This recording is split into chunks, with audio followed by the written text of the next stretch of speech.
Salam hər bir kəsə, ümid edirəm ki, hər kəs yaxşıdır. Mən Bəşir Bayev, bugünkü videoda ingilis dili fənni üzrə olan növbəti mövzunu, yəni article mövzusunu izahlayacağım. Ümumi olaraq article-la bağlı iki videomuz olacaq, hansı ki, biri bu videodur. Bu videoda mən en article haqqında ətraflı izah verəcəm. Növbəti videomuzda isə D article haqqında ətraflı qayda izahı olacaq. Və hər zaman olduğu kimi bu videoda da en artikelini detallı formada izahlayacağım. Yəni qaydanın detallı formada izah olacaq, ətraflı hər bir şeyi izahlayacağım və sizlər üçün hazırladığım nümunə suallar üzərində işləyəcək və ənənəvi olaraq sizdən soruşacağım suallar olacaq. Gəlin başlayaq. İlk öncə əlbəttə ki, biz tanış olmalıyıq ki, artikel nədir? Uşaqlar, artikel köməkçi nitq hissəsidir və yalnız ismə görə təyin olunur. Yəni siz sifətə, feilə və yaxud da ki, zərfə görə artikel təyin edə bilməzsiniz. Yalnız və yalnız ismə görə artikel təyin olunur. Və ümumi olaraq artikel iki qrupa bölünür. Müəyyən artikeli və qeyri-müəyyən artikeli. Müəyyən artikeli definite artikeldir, hansı ki biz növbəti videoda onun haqqında danışacağıq. O D artikeli sayılır. Qeyri-müəyyən artikeli, yəni indefinite artikel isə en artikellardır. Bəs yaxşı, bugünkü mövzumuz, yəni en artikeli nədir, necə istifadə olunur? Gəlin ona baxaq. Ümumi olaraq en artikeli yalnız və yalnız sayıla bilən tək isimlərlə istifadə olunur. Siz cəm isimlərin və yaxud da ki, sayma isimlərin qarşısında en artikelini istifadə edəməzsiniz. Bir də bunu yada saxlayın ki, en artikeli one, yəni bir sayına bərabərdir, bir sayının ekvivalentidir. Və biz də bilirik ki, bir sayından sonra necə isim gəlir? Sayıla bilən tək isim. Deməli, e və n artikellarını harada görürsünüzsə görün, onlardan sonra sayıla bilən tək isim gəlməlidir. Bəs yaxşı, en artikelin təyini necədir? Bəzi mənbələrdə və yaxud da ki, bəzi şəxslərin izahlarında en artikelini rahat olsun deyə belə qeyd edirlər. Əgər söz samit hərflə başlayarsa e, sait hərflə başlayırsa n verilir. Uşaqlar, bu qayda hər zaman doğru deyil. Yəni, hər bir qaydanın əlbəttə ki, düzgün bir belə deyək də izahı var. Bunun da düzgün izahı odur ki, en artikeli sözün başlanıldığı hərfdən deyil, səsdən asılıdır. Yəni, sözü tələffüz edirik. Söz sait səslə başlayırsa n veririk, samit səslə başlayırsa e veririk. Bəs niyə bu qayda belədir? Bunun da indi nümunələr üzərində izah edəcəm ki, niyə biz hərf deyə bilmirik, səs deyirik. Onu növbəti dəqiqələrdə ətraflı sizə tam aydın olacaq. Bir də deyirik. Deməli, n artikeli sait səslə başlayan isimlərin qarşısına istifadə olunur. Hansı ki, burada da qeyd olunub. Gəlin sizlər üçün highlight-ından istifadə edeyim. Deməli, n artikelini verəcəyin sait səslə başlayan isimlərin qarşısında.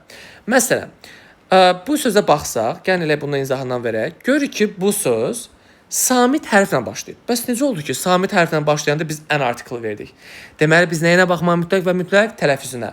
Çünki biz saat sözünü AV kimi tələffüz edirik. Deməli, burada biz samiti tələffüz eləmədik. Ona görə n AV. Və yaxud da ki, məsələn, n umbrella, n eagle. Bunların hər biri sait səslə başladı deyə avtomatik hər birinə də n artikeli verdik. Bəs yaxşı, e artikelini nə zaman istifadə edirik? E artikelini isə biz deməli, samit səslə başlayanda olur. Məsələn, a hero, a university. Məsələn, gəlin university sözünə baxaq. Əslində, burada o səhv qaydaya görə nə verməliyik? N artikel. Çünki university neyiniyir? Sait hərflə başlayır, düzdürmü? Amma səhvdir. Çünki biz bunu neynəyəcəyik? Tələffüzünə baxırıq. Tələffüzdən görürük ki, o samit səslə başlayır. Samit səslə başladığına görə avtomatik olaraq neynəyəcəyik? E artikeli veririk. Və yaxud da ki, a euro da eyni formada buna aiddir. Sonra, burada qeydimiz var.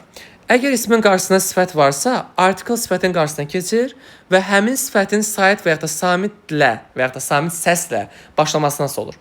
Məsələn, gəlin bura baxaq. Mən burada samit səslə başladı deyə artikeli verdik. Bəs yaxşı, burada niyə görə mənin qarşısında n oldu? Çünki onun qarşısında sifət var və sifət də sait səslə başladığına görə n, old, mən kimi verdik. Bu belə. Bu en artikelin təyinidir. Yəni, yenə də qısa formada desək ki, necə olacaq?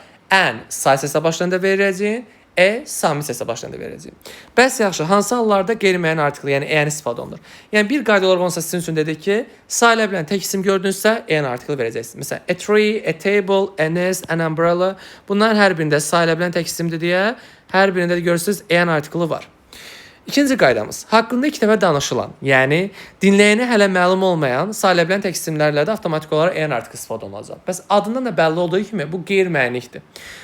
Bizdə də məsələn biz ki, there is there qaydamız var və o there is there-da da eyni formada biz en artikelini istifadə edə bilirik. Məsələn, deyirəm ki, there is a car in the street. Küçədə maşın var. Bu amma hələ dinləyənə qeyri-müəyyəndir. Bilmir ki, hansı maşındır. Və hətta deyirəm ki, there is a book on the table. Masanın üzərində kitab var. Hansı kitabdır? Bilmədiniz axı, düzdürmü? Siz dinləyənsiniz. Sizə məlum oldu ki, hansı kitabdır. Ona görə də deyirik ki, dinləyənə, yəni hələ məlum deyilsə, yəni ilk dəfə də məlumat verilirsə, onda en article istifadə olunur. Və ya da saxlayın ki, there is qaydasında qəti olaraq the article verəməzsiniz. Yəni there is-dən sonra qəti olaraq the article olmaz. They have got a car. Onların maşını var. Gördünüz? Artıq istifadə edirik. I have a computer. There is a picture on the wall. Sonra üçüncü qeydimiz. Nida cümlələrində ola bilər ki, nida cümlələri iki sözlə başlaya bilər. Ya ho-dan ya da what-dan başlaya bilər. What-dan sonra an article gələ bilər. Amma ho-dan sonra isə an article qəti olaraq gələ bilmir.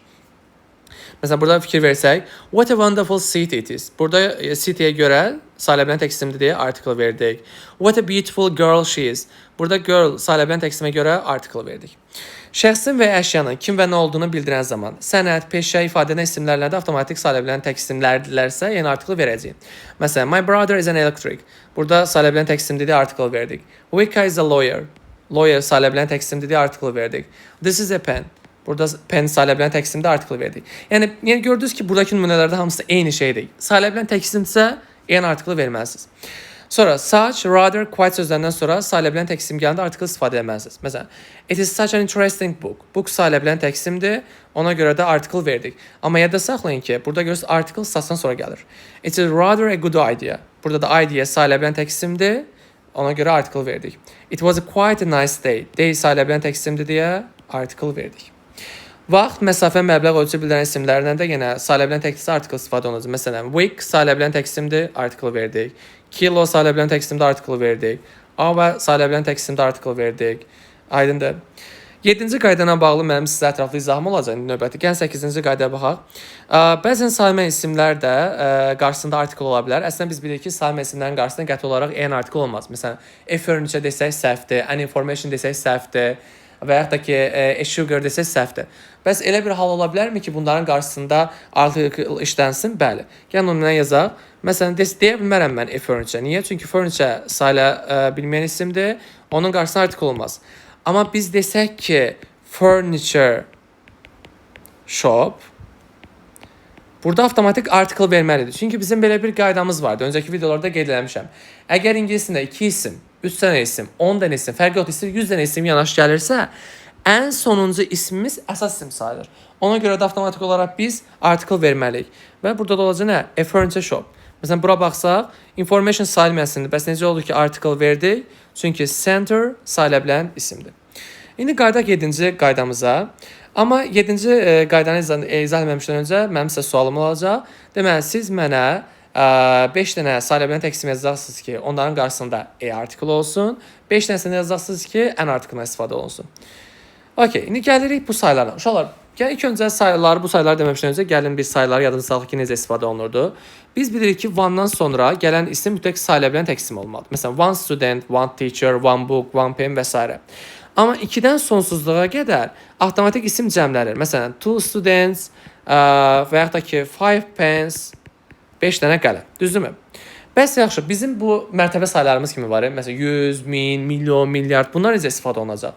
Bunların xüsusi qeydləri var. İndi onlarla bağlı nümunələri isə yazacağam, tam aydın olsun. Uşaqlar, ümumi olaraq 100 demək istəyirsinizsə, ya deyəcəksiniz 100, ya da deyəcəksiniz 100. Bunun hər ikisi versiyası doğrudur. Okay. Yəni, ya evi ya da van verməlisiniz. Amma bunlar boş şəkildə işlənməz. Yəni, siz deyəməzsiniz təkcə 100. Yəni, qarşısından ya e ya da van olmalıdır. Məsələn, 100 books, 100 kitab. Və yaxud da ki, 100 students. Yəni, 100 şagirdlər. Şagird. Aydındır. Yəni, ya da saxlayın ki, siz 100 demək istəyirsinizsə, avtomatik ya 100 ya da ki, 100 deməlisiniz. Bəs yaxşı, uşaqların ən çox səhv elədiyi nüanslardan biri odur ki, deyir ki, müəllim, siz burada səhv yazırsınız. Deyirəm, niyə?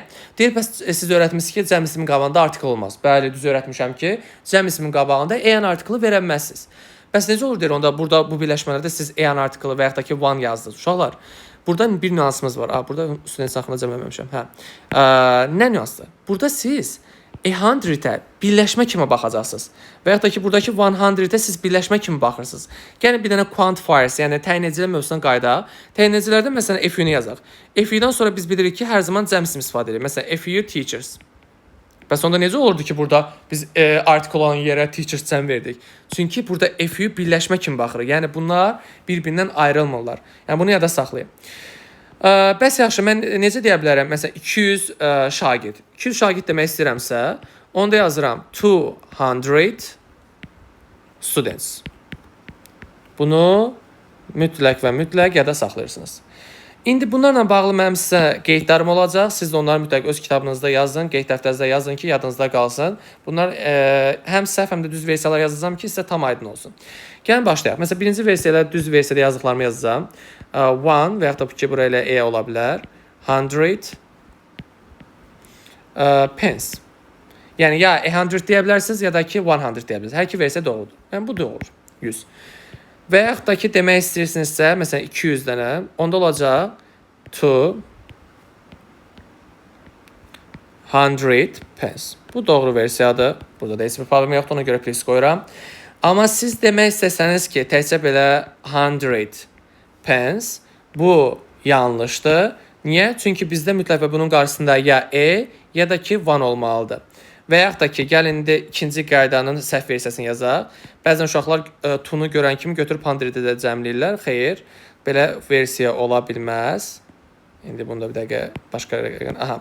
Bu da səhvdir. Niyə görə? Çünki biz tuya görə elə pensiya ilə bir cəmləmiş oluruq da. Yəni biz burada sayı təzədən cəmləməyimizə ehtiyac yoxdur. Sonra 5-ci versiya necə ola bilər? 5-ci versiyamızda bir dəqiqə buradan 5-ci yazaq. Aha. 5-ci versiyamızda bunlar məncə artıq tam sizə aydındır. İndi bir də sayların isimləşməsi var. Məsələn, deyə bilərəm ki, yüzlərlə şagirdlər. Onda necə olacaq? Siz yazırsınız 100, mütləq onu cəmləyirsiniz və yanında mütləq of olmalıdır. Məsələn, hundreds of students, yüzlərlə şagirdlər. Bəzən uşaqlar götürürlər bu say isimləşəndə onun qarşısında article yazırlar. Heç vaxt say isimləşəndə onun qarşısında article ola bilməz. Məsələn, siz belə yaza bilməzsiniz. Hundreds of students. Tez-tez yazıram deyə biraz sərgəsiz olur. Amma yəqin ki, aydındırsa. Burada səhvdir. Niyə? Çünki burada say isimləşib, amma onun qarşısında article verib. Yəni, bu nüansları mütləq yadınızda saxlamalısınız. Çünki bunlar çox vacibdir. Eyni qayda bizdə minə də, milyona da, milyarda da aiddir. Milyon, bilyon fərq yox. Bunlar hamısından eyni formada istifadə olunacaq. Sonra davam edirik 9-cu qaydamızdan. Tutun bildirən sözlər var. Tutun bildirən də məsələn burada battle'dır, jar'dır, drop'dur. Bunlar hər biri sayıla bilən tək isimdir deyə article veririk. Sonra seçmə suallarda isim sayıla bilən tək isim olarsa avtomatik yine article verir. Məsələn student, teacher, hər ikisi sayıla bilən tək isimdir deyə article verdik. Yəni belə deyək də, buradakı qaydaların demək olar ki, çoxunun ortaq xüsusiyyəti nə oldu? Əgər gördünüz ki, isim sayıla bilən tək isimsə, mütləq onun nəyini verməlisiniz? Article-ını verməlisiniz. Sonra burada birləşmələrimiz var uşaqlar. Hansı ki bu birləşmələri mütləq siz əzbərləməlisiniz. Çünki bunlar sizdə həm yazıda, həm də testlərdə qarşınıza çıxacaq. Bəzən elə hallar olur ki, məsələn buradakı yəni ikinci nümunəyə baxım, sizin üçün highlighter'dan istifadə edəcəm, qeyd edeyim. Məsələn burada time sayım isimdir. Amma necə oldu ki, burada article verdik? Hər zaman da bunu mən lövhədə yazanda uşaqlar səhv tutublar. Axı sevirlər uşaqlar səhv tutmağı. Əslən bu yaxşı bir xüsusiyyətdir. Əgər həqiqətən bacarırsınızsa ki, o səhvləri görməyiniz, bu mükəmməl bir şeydir. Amma məsələn, burada niyə görə səhv deyil? Çünki uşaqlar bu birləşmədir. Birləşmənin tərkibində artıq orada bəzi istisnalar, bəzi qayda pozuntular ola bilər. Yəni bu artıq ingilislərin bizə verdiyi qaydadır ki, bunu belə formada istifadə etməliyik. Have a good time məsələn yaxşı vaxt keçirmək, have a rest istirahət etmək, to have a walk gəzintiyə çıxmaq, to have a bath vanna qəbul etmək, to have a talk söhbət etmək, to have a shower duş qəbul etmək. Amma have-dən sonra siz yemək adlarını verirsinizsə, onda artıq istifadə olmaz. Məsələn, have breakfast, səhər yemək yemək, have dinner, nahar etmək, have lunch, qəlyanaltı etmək, have supper, şam etmək. Bu formada. Amma bunları nə eləməlisiniz, əzbərləməlisiniz. Və bizdə qeyri-müəyyən artikellarımız da var ki, hansı ki bunlar set expressions'dır, yəni sabit ifadələrdir ki, bunları da əzbərləmək lazımdır. Mütləq və mütləq bunları əzbərləməlisiniz. Bunlar sizə həm yenə deyirəm, yazıda, həm də testlərdə qarşınıza çıxa bilər. Gəlin bir-birisinin üçün oxuyum ki, tələffüzlər də aydın olsun. To go for a walk, gəzməyə getmək. Məsələn, siz əgər burada desəniz ki, to go for a walk, səhv olacaq. Niyə? Çünki artikel yazmamışsınız. To have a good time, yaxşı vaxt keçirmək. Amma bunu uşaqlar dəyişə bilərsiniz. To have a wonderful time deyə bilərsiniz. To have a great time verə bilərsiniz. Yəni, oradakı sifəti dəyişə bilərsiniz, problem yoxdur. To play an important role, mühüm rol oynamaq. To be at a loss, özünü itirmək. As a result, nəticədə. It's a pleasure, xoşdur. It's a shame, eyibdir. What a pity, heyif, təəssüf. It's a pity, təəssüf. Take a fancy to, rəğbət bəsləmək. On a large scale, böyük miqyasda. In a friendly way, dostcasına. At a low price, ucuz qiymətə. At a high price, baha qiymətə. In a low voice, məsələn aşağı səslə. In a loud voice, yuxarı səslə. In a soft voice, yumşaq səslə. To be in a hurry, tələsmək. Tell a lie, yalan danışmaq. Bu çox qarşınıza çıxacaq. A piece of paper, bir parça kağız. A cup of tea, bir fincan çay. At an early age, erkən yaşda. Half an hour, yarım saat. In a whisper, pıçıltı ilə. In a word, bir sözlə.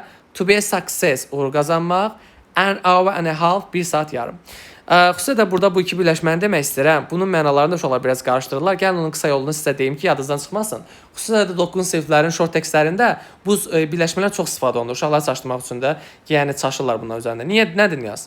Uşaqlar, half an hour da, məsələn, 1 saat nə deməkdir? 60 dəqiqə. 60 dəqiqənin yarısı kimi başlayırsa, 60 dəqiqənin yarısı nə qədərdir? 30 dəqiqə, 30 dəqiqədən də yarım saat. Amma desəkdir an hour and a half, o deməkdir ki, 60 dəqiqə plus 30 dəqiqə. Yəni nə qədər olacaq? 90 dəqiqə, düzdürmü? O da olur 1 saat yarım.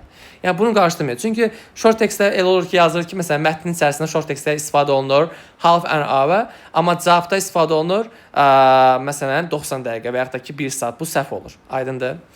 Qaydadan bu qədər. İndi sizlər üçün hazırladığım testlərə baxacağıq. Yəni onsuz EN ilə bağlı çox da belə böyük bir qayda yoxdur. Sadəcə bunu yadda saxlamalısınız ki, EN artikelları sözün tələffüzünə əsaslanır. Sözü tələffüz edirik. Əgər say səslə başlayırsa ən, sami səslə başlayırsa istifadə olunur. Gəlin başlayaq tapşırıqlarımıza. Birinci sualda deyir, choose a correct answer, düzgün variantı cavabı seçin. Birincisi görür ki, Apple-dır. Apple sayıla bilən tək isimdir və site səslə başladığına görə avtomatik an artikelini veririk. She is teacher, teacher sayıla bilən tək isimdir və summit səslə başlayır deyə artikeli veririk. He wants to buy new phone. Phone sayıla bilən tək isimdir, avtomatik artikel olmalıdır və new sifətimiz summit səslə başlayır deyə artikeli veririk. Elephant say səslə başlayır deyə an artikel veririk. Engineer say səslə başlayır deyə an artikel veririk. Book summit səslə başlayır deyə artikel veririk. Hour site səslə başlayır deyə an veririk. Yəni burada çaşdırıcı nüanslardan biridir. Summit hərfi çaşdırmasın. Yenə deyirəm, tələffüzə əsaslanırıq. University burada summit səslə başlayır deyə artikel veririk. Umbrella site səslə başlayır deyə an. Small house summit səslə başlayır deyə Uşaqlar, deməli 11-dən 15-ə qədər isə sizlər üçün sualdır. Bunları mütləq cavablandırırsınız. İkinci tapşırıqda nə deyir? Fill in the blanks with a or an. Boşluqları və yaxud da ki, an artikellə doldururuq. Actor say səslə başlayıb deyə an. Banana summit səslə başlayıb deyə Honest person honest say səslə başlayır deyə an. Uniform summit səslə başlayır deyə Animal say səslə başlayır deyə an. House summit səslə başlayır deyə artikel olacaq. 7-dən 12-yə qədər isə sizlər üçün sualdır. Bunu işləyərsiniz. Üçüncü tapşırıq nədir? Correct the mistake, səhvləri düzəldin. Yəni editing tipli bir tapşırıqdır bu. Yəni əgər biz səhvləri düzəldiriksə, avtomatik bu editing sayılır. Birincidə problem nədir? Teacher summit səslə başlayır, amma an artikeli verib olmalıydı. Umbrella say səslə başlayır, yox, an olmalıdır. University summit səslə başlayır, verməliyik. Hour say səslə başlayır, an verməliyik. Honest man, burada da honest say səslə başlayır deyə an olmalıdır. Növbəti 3 sual sizlər üçündür. Dördüncü sualda nə deyir? Choose a, an or no article. Baxaq gör nəyimiz var. Student sayıla bilən tək isimdir, mütləq demək artikel olmalıdır və summit səslə başlayır deyə artikeli veririk. Football sayılmayan isimdir, deməli artikel vermirik, yəni boşluq olur. Pen sayıla bilən tək isimdir və summit səslə başlayır deyə artikeli veririk. Artist sayıla bilən tək isimdir və say səslə başlayır deyə an veririk. Breakfast, görürsünüz bu have-in birləşməsidir. Have breakfast artikel olmur, yəni boşluq. Sadəcə burada have-i zaman dəyişib keçmişdə istifadə olunur. Nə fərqi var? Sonra computer sayıla bilən tək isimdir, artikel olmalıdır və new summit səslə başlayıb deyə veririk. Şöyle 7-dən 10-a qədər sizlər üçün sualdır, cavablandırarsınız.